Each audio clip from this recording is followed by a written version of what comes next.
जीवन के हर क्षेत्र में आधुनिकता आए, टेक्नोलॉजी आए, जैसे किसान ड्रोन हो, वंदे भारत ट्रेन हो, डिजिटल करेंसी हो, बैंकिंग के क्षेत्र में डिजिटल यूनिट्स हो, 5G सर्विसेज का रोल आउट हो, नेशनल हेल्थ के लिए डिजिटल इकोसिस्टम हो, इनका लाभ हमारे युवा, हमारे मध्यम वर्ग, गरीब, दलित, पिछड़े, ये सभी वर्गों को मिलेगा।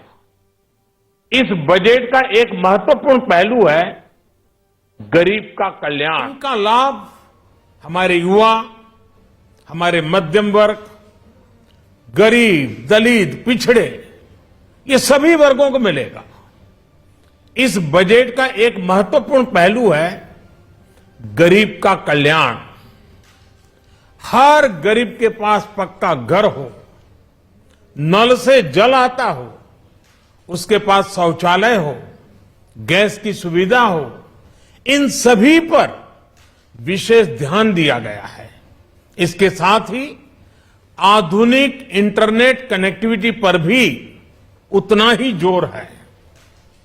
जो भारत के पहाड़ी क्षेत्र हैं, हिमालय का पूरा पट्टा, जहां जीवन आसान बने, वहां से पलायन ना हो, इसे ध्यान में रखते हुए भी नई घोषणा की गई है। हिमाचल, उत्तराखंड, जम्मू कश्मीर, नॉर्थ ईस्ट, ऐसे क्षेत्रों के लिए पहली बार देश में पर्वतमाला योजना शुरू की जा रही है।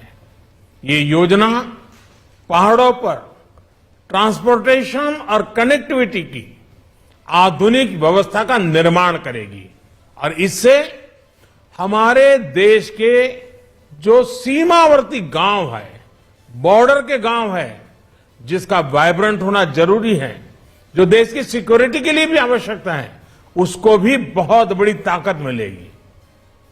भारत के कोटि कोटि जनों की आस्था मां गंगा की सफाई के साथ साथ किसानों के कल्याण के लिए एक महत्वपूर्ण कदम उठाया गया है।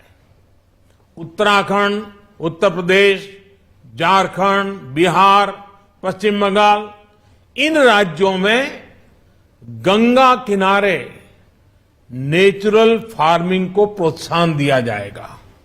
इससे मां गंगा की सफाई का जो अभियान है, उसमें मां गंगा को केमिकल मुक्त करने में भी बहुत बड़ी मदद मिलेगी।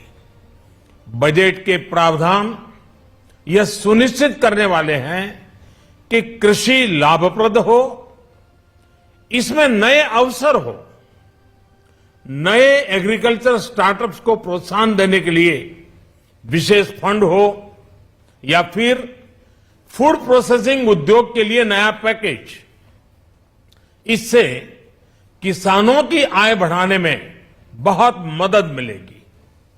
एमएसपी खरीद के माध्यम से किसानों के खाते में 2.25 लाख करोड़ रुपए से भी ज्यादा सीधे ट्रांसफर किए जा रहे हैं। कोरोना काल में एमएसएमई यानी हमारे छोटे उद्योगों की मदद और उनकी सुरक्षा के लिए देश ने लगातार अनेक निर्णय लिए थे, अनेक प्रकार की मदद पहुंचाई थी। इस बजट में क्रेडिट गारंटी में रिकॉर्ड वृद्धि के साथ ही कई नई योजनाओं का ऐलान किया गया है। डिफेंस के कैपिटल बजट का 68% डोमेस्टिक इंडस्ट्री को रिजर्व करने का भी बड़ा लाभ भारत के एमएसएमई सेक्टर को मिलेगा।